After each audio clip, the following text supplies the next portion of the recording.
Gal nulipsi, ką?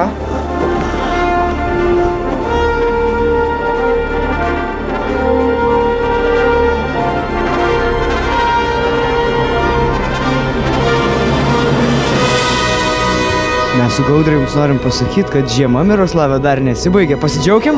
Yes!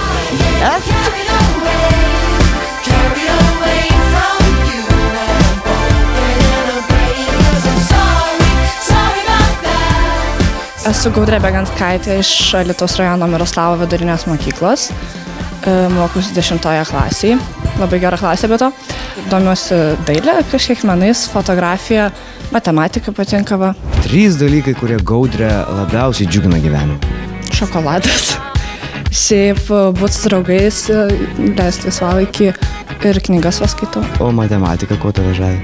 Gal tų konkretumų, kad visada bus arba teisus, arba neteisus. Pasakykit, koks žmogus yra Gaudrė? Labai originalus, nenuspėjamas, iš tikrųjų mielas, bet labai paslaptingas. Originali visais atžvilgiais. Tiek bendraudama su klasės draugais, tiek bendraudama su mokytojais, tiek turbūt būdama pati su savimi. Labai originali. Kas yra šiuolaikinė moteris? Geras klausimas. Tai, manau, kaip ir drąsi, nebent išreikšti, ką galvoja. Bet šiaip, nesakyčiau, kad labai iššaukianti ar labai kokia nors grubi stačiokė. Ar įmanoma darbus skirstyti gyvenime į vyriškus ir moteriškus? Manau, kadangi dabar 21 amžius ir viskas pasikeitė, tai nelabai. Girdėjau, kad technologijų pamokose kali pjaustai ir raižai su berniukais, tiesa? Taip, nes vyrėjau ir siuvau visus praeitus metus, kiek ten buvo tas technologijos, tai kažkaip vis tiek norėsiu. Ką žinau, gal man prireiks kada nors netyčia. 3-2-1 važiuoju pas Gaudrės klasiokus. Sveiki klasiokai, ką galite gero pasakyti apie Gaudrę? Ji yra linksma, spontaniška. Tai gera draugė. Šiuo metu visi pykstu, nes mane aplinkė šioje laidoje, bet šiaip labai gerai sutarim. Tai žmogus, prie kurio reikia priprast. O kai pripranti, tai būna žiauriai fainai. Prie kokių savybių tenka pratintis? Kad rėži tiesiai į akis. Visą laiką. Bet man tai patinka. Linksma, draugiška, visada duoda nusirašyti namų darbus.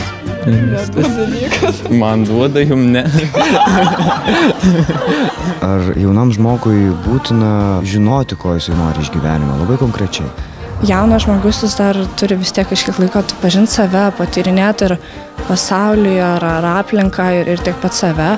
Gali dar apsispręs, persigalvoti, bandyti vieną ir kitą. Kas tau svarbiausia yra bendraujant su žmonėmis? Kaip jie bendrauja, pavyzdžiui. Ar nėra užsisklendę, nes jeigu visi atsakymai, aha, tada kažkaip iš karto nuslūsta tas noras bendrauti ar kažkaip sunkiau žymiai darosi. Na ką, Gaudrė, ačiū už žiemos džiaugsmelius, klausyk, į kurią pusę yra Žirmūnai? Ten. Tiesiai, ačiū. Iki. Ponia kamera, palaikykite mikrofoną.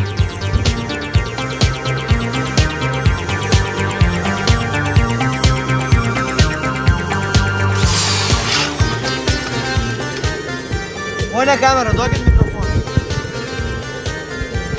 Na ką, jau stumtelė. Iki Žirmūnų gimnazijos. Varau pas Adelę. Labas Adelė, aš Dominykas. Gal galėtum prisistatyti? Tai aš esu Adelė Stankevičiūtė iš Vilniaus Žirmūnų gimnazijos. Šiaip mėgstu įvairių veiklų užsiimti, skaityti, pati rašyti eilėraščius. Mano turbūt didžiausias pomėgis dabar yra olimpiados, konkursai, protų mūšiai ir panašūs užsiėmimai. O eilėraščius rašai tik tai savo? Kol kas tik savo. Išduosi paslapti, kokios yra tavo kūrybos temos?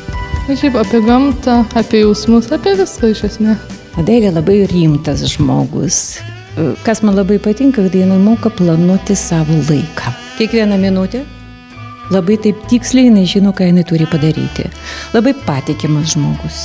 Rimtas, neblogai bendrauja su klase ir gal apie minusus negalima kalbėti, bet jinai pati sako, aš pati moku perskaityti, suprasti, žinau kaip viskas, bet pertikti kitam aš nemoku ir mokytoja aš negalėčiau būti. Ką tau reiškia dalyvauti Lietuvos 1000-mečio vaikuose? Čia labiau progai rodyti pačiai savo, kad aš galiu irgi laimėti, ne tik prie televizoriaus sėdėti ir viską žinoti. Ar labai norėtum tapti 1000-mečio vaiku? Nu taip, čia taip nebūčiau ėjęs. Kuo tave žavi mokslas? Nu, tu gali sužinoti daug įdomių dalykų ir vis dar tiek dar bus ką dar sužinoti. Gerai, o kokias knygas skaitai? Kokios pasitaiko. Kuria prasme, kokios pasitaiko? Viską iš eilės. Ir grožinė literatūra ir enciklopedija? Taip, enciklopedijas visų pirma. Kokia grožinė literatūra tau labiausiai patinka? Detektyvai, nes labai įdomu pačiam pabandyti spėti, kas bus tas nusikaltėlis. Ar turi savo svajonių šalį? Čekija. Nes daug esu girdėjus ir niekad nepastatė progos nuvažiuoti. Ir šiaip visi ten daugiau nori visokios Prancūzijas ar ką nors įdomesnė šalis. O kada nors įsivaizduoji save gyvenančią ne Lietuvoje? Ne. Ką ketini veikti po mokyklos? Ketinu studijuoti istoriją. Kalbinam gausiai susirinkusi Adelės klasės draugų būrį. Sakyk būrį, kokia yra Adelė? Labai draugiška, labai įdomi asmenybė. Domisi labai daug įdomių temų. Kvantinė mechanika, kvantinė fizika. Šiaip yra labai talentinga visose srityse. Bet vis tiek, kiekvienas žmogus turi kažkokių silpnybių. Kokios yra Adelės silpnosios vietos? Net nežinau. Gal Justina ką nors žino, nes... Aš dabar galvoju, per daug drovi kartais būna. Reikia daugiau savim pasitikėti ir žinoti savo vertę. Tikrai taip. Iki, ponia kamera.